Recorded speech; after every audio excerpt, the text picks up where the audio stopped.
In our last video you saw how we came to have this and we set it all up. Now let's look at its features and start cutting up some stuff.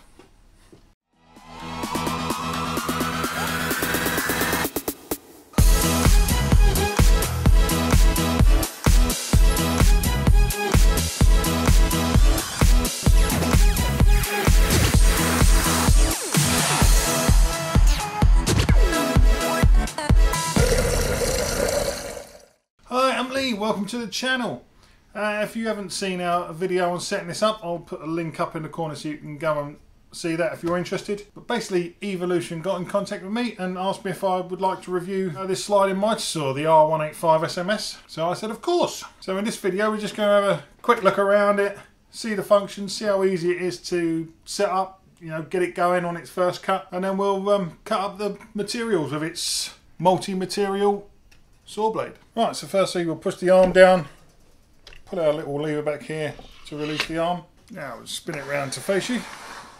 As usual with most mitre saws you've got all your degree markings on the side, so this is a simple unscrew the knob to loosen it slightly, and you have a lever under there and you can slide it round both ways. You have your natural lock-in angles at your 31.6 degrees, your 22.5, your 15 and your 0, and obviously all the way around to 45, and this also does go round to 50 degrees, so we've got 50 degrees either way, if that plug wasn't in the way there. So this will rotate 50 degrees either way with all your locking points, but also, you know, you can move it round to say 5 degrees. If you wanted 5 degrees, you can lock that handle down in place, then that isn't going to move. So you've got an automatic lock into all your other positions, and you just lock that down. Next good feature on here, we've got a depth stop. So if we push our handle down so we can take our blade down. Now at the moment your blade obviously goes all the way through the bottom and will slide all the way back, cutting your piece of wood in half. But with our depth stop we've got engaged here. Say you only wanted to cut through half of this, let's say you just wanted to do a little rabbit or something, you can actually set the depth of where you want the blade to come down to, and that is controlled by this little screw up here. All you do is you put the arm down, this screw then hits that arm and it's set to whatever depth you want. You can adjust it so you're taking out about half the wood. A couple of turns the other way, and you can just make a, you know, like a little rabbit or a little channel in your piece of wood. So that's fully adjustable, and if you want to go back to doing a full cut, you can just lift this arm up out the way and you've got a full cut again. But we'll show you that test in a minute. You've got your workpiece holder here. I think it's angled like this, so you know you can actually put some copper pipe in there to clamp it down. You can loosen it by this arm to move it up and down.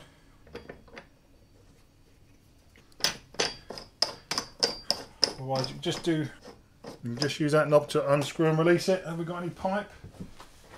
But we'll get some copper pipe, we'll put that in there, see how well that holds it when we cut a piece. Now on this side we've got our cable tidy, somewhere we can wrap our cable up, keep it all out of the way, because as you know, most of us that have got a sliding mitre saw, we tend to just wrap the cable around the motor, around the handle to keep it out of the way. So that's a nice little touch on there. We also have our locking screw on the back for changing our mitres, changing the angle of the saw,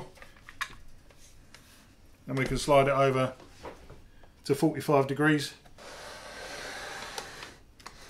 So we have our markings in there, so you can slide it over whatever angle you like. And also, I was wondering, at the back here you have this little pin, but what I found out is if you slide that pin all the way in, what that does, when you slide that over to here, you have got an Allen key that you can adjust on there, but when you slide that over, that gives you your 33.9 degrees. And then same again, we can just slide it back over, pull it out again, and then we've got our full 45 degrees And when you slide this back up to vertical, when we measure the angle of our blade, if your blade's not cutting perfectly vertical, what we can do is we can take our Allen key that we have in here and we can adjust this. No, you can't. That's the only thing with the Allen key they supply you. It's the only thing. The Allen key will do all the fittings on here with that smaller end. The big end will change your blade, but for some reason they decided to have a different sized, yeah, we've got a different sized Allen key for the adjustments. Now whether they've done that so, you know, the novice isn't just going to stick this Allen key in there and start fiddling with these before they've set it up, before they know what they're doing. But I think most people that get one of these probably will know what they're doing. But anyway, what we can do to adjust the vertical to make sure it's exactly 90 degrees, we can undo this lock nut and then we can adjust this screw by half a turn. And then it's the same for your 45 degrees. If your 45 degrees isn't quite perfect when you measure it, we have the same this side. So you can undo your locking nut, adjust your screw. Now if it's a fraction out, you're only going to need to turn this a fraction as well. This is where our Allen key belongs. Leave that in there, out of the way. And another thing, if you are cutting at 45 degrees, tilt her over, what you'll find is the blade is going to hit this arm. So what we do here is we just have a little thumb screw around the back, just around here. We just loosen that off, and then you can slide this guide out of the way. That just slides over there, out of the way. So when you have got it at your 45 degrees, you can now cut all the way down. What we got? We've got one last thing at the back here. We've just got this. We've just got a locking nut, so we can lock that down, so our saw no longer slides backwards and forwards.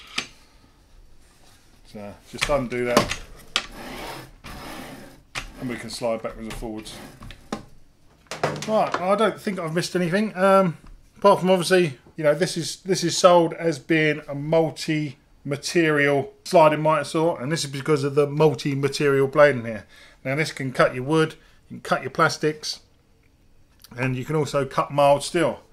Right, so we've just got some 2x4 we're going to cut here. Just got a old piece of pine floorboard.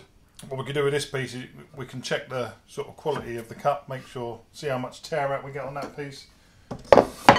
We've got some just some PVC, some plastic pipe, waste pipe, and then I've got some copper pipe. I haven't got any mild steel to test. We're still cutting through copper, so we'll see how clean the cut is on this piece. And then once we've done this, once we've cut, we'll do a few cuts with this copper pipe just to see how the blade handles it, and then we'll go back and we'll cut our floorboard again just to check the quality of the cut and if the blade's, you know, got any worse, if the tear out's worse.